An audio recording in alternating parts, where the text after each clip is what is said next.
Hey, it's Alan Berg. Before we get into this episode, I'm starting something called Ask Me Anything. That's right. You submit your questions and they could become an entire episode or something that I answer at the end of an episode. To submit your questions, look for the red button at podcast.alanberg.com. That's right, podcast.alanberg.com. Click on the red button, submit your question, and maybe you'll hear it here on the podcast. Thanks.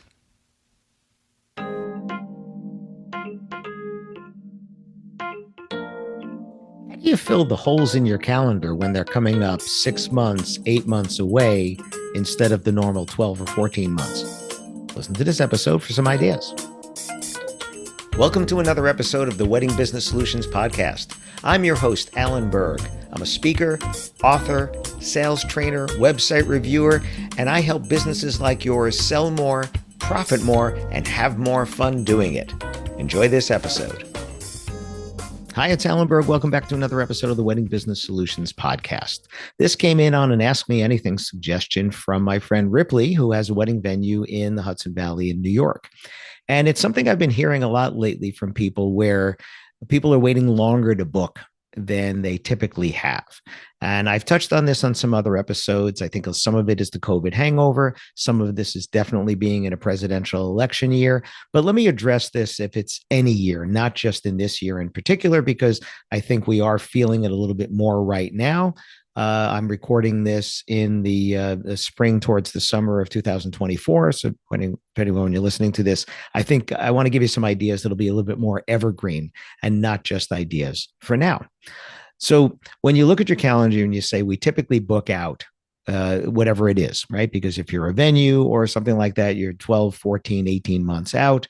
A lot of you who are earlier in the process, maybe photography and entertainment and things, you could be more like a year or close to a year. And some of the others, and I know some of you are typically booked later than that, but let's just say you have some holes coming up. What can you do to fill those holes? And interestingly, part of this discussion is also, should you be doing incentives to try to fill those holes? It's always a funny thing when I hear people saying somebody came to them and they said, hey, they want to get married in 4 months. And person is offering them all kinds of discounts for them to do that. And that's because you're feeling desperate that you see the holes in your calendar. But think about it from the other side. Think about it from the couple's side who's trying to plan a wedding for 4 months from now when a lot of people are booked. Like normally you might be booked, but you're not. Are they the ones that are in the position where they need to get a discount, or are they the ones that are more desperate to try to get the best services and products for their wedding? And are you giving away money, giving away profit because you're discounting something where you want to fill that, but on the other hand, they're the ones who are a little bit more desperate to try to get it, right? So there's kind of two sides to that, right? And I think it's more how strong you feel about your position and if you're okay with not booking that particular date. So let's talk about this.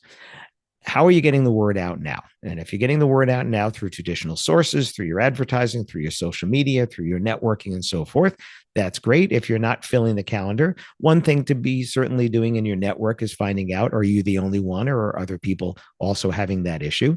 Because maybe it's just you. Or maybe like right now, maybe it's a lot of people are having that. This is where the network certainly comes in handy. You have to be thinking upstream, of course. If you are a venue, you are at the top of the food chain, both literally and figuratively there, top of the food chain. So you're going to have to do more in terms of social media, in terms of your advertising, in terms of going back to people that have not booked but had made inquiries, but you had not heard the no. Because maybe some of those people just haven't booked yet. Maybe some of those people had to put off the planning for some reason. Maybe they put it on hold. Maybe they're trying to save some more money or whatever. And I know certainly from my clients and people that give me feedback, what they've told me they've heard, they've read in my books and things, is by going back to those ghosts, you can turn that into some business because some of those people have not booked yet and nobody else is asking at this point. So the first place I would start is go back to the ghosts, people that inquired, you never had a conversation with, people that inquired, you had a conversation, maybe a meeting, maybe a tour if you're a venue, and you didn't book them, but they didn't tell you no, you didn't get the no from them. I would start there. That is the first place I would start. Every single person listening here, remember, you're trying to get a yes or a no from everyone. And if you haven't heard no, follow up again, follow up again, follow up again. That's the first place that I would start. If you're down the food chain a little bit, look to the people who are up higher than you. Who gets booked before you do, or typically gets booked before you? Look for those people, talk to them, and see, what can you do in terms of getting some referrals.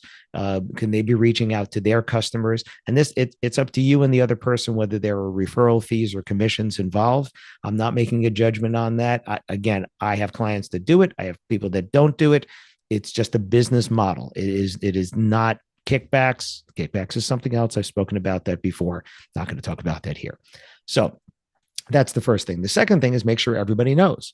When I go to your website, when I go to your social media, do you say we have 5 dates left in 2024 or 2025 or whatever, right? Do you say something like that to create the sense of urgency, right? You need to do that because some people, let's say they get engaged and they want to get married soon. Let's say it was not someone that's been planning for a year and just hasn't booked yet.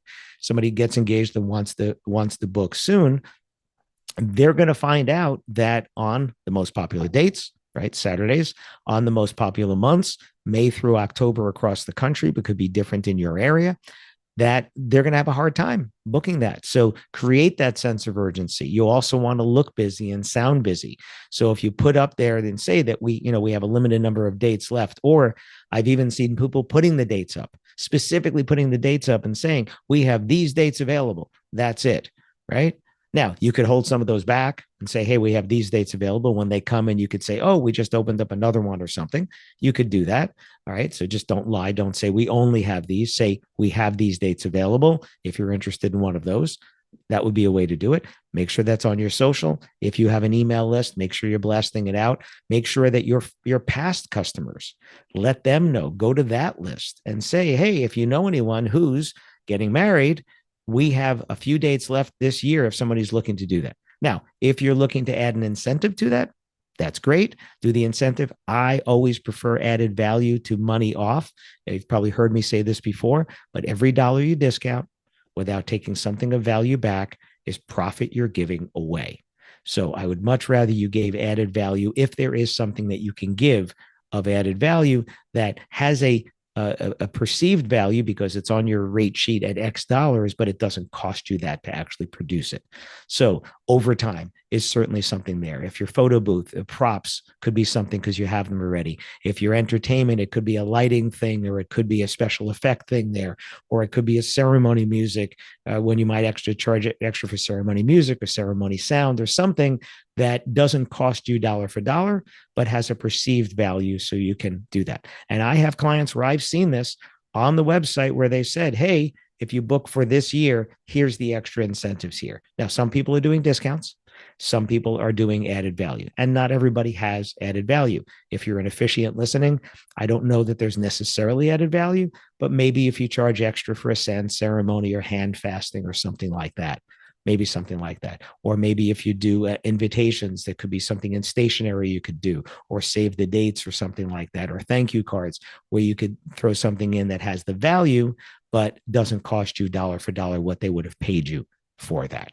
So the big thing is if people don't know that you have the dates open, they're not going to ask for them. So make a big deal of it. Go to your networking events. Make sure that your networking friends know that you have these available. So if somebody comes to them and says, hey, do you know someone who might be available?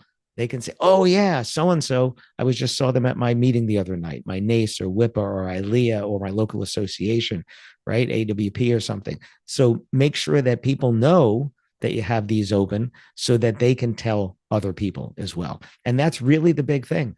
People don't know, they can't ask for it. So on your website, in your social media, right? But when you do it on your website and social, remember, make it seem that you have a limited number of these things available, which I hope that you do, right? But if you have a lot of dates, you don't want to say, hey, we still have 50 dates open for this year. There's no sense of urgency for that. So you say, we have these dates available, or we have a limited number of dates available in the fall. that could be a way to do it where you don't say how many, because you don't want it to seem like nobody wants to book you. You just want it to seem like, hey, we still have a little bit of inventory. We're letting people know about that. If you have any specific ideas that I didn't mention, certainly share them with us. Come back to me, Alan at weddingbusinesssolutions.com, or make a comment on the, if it's a YouTube video or on the social post of this. Love to hear your ideas as well. So Ripley, thanks for the suggestion. And if you have an Ask Me Anything suggestion, please go to podcast.alanberg.com, click the button there and make your submission as well, just like she did. Thanks. Thanks for listening to this episode of the Wedding Business Solutions podcast. If you liked it, please subscribe to this channel and post a review on your chosen platform, Apple Podcasts or whichever one. If you have any questions about anything in this episode or any of my episodes, email me directly at alan@weddingbusinesssolutions.com or visit my website, alanberg.com, alanberg.com. If you have any suggestions for future topics or guests that you'd like to see, please again, email me or visit my website. Thanks for listening.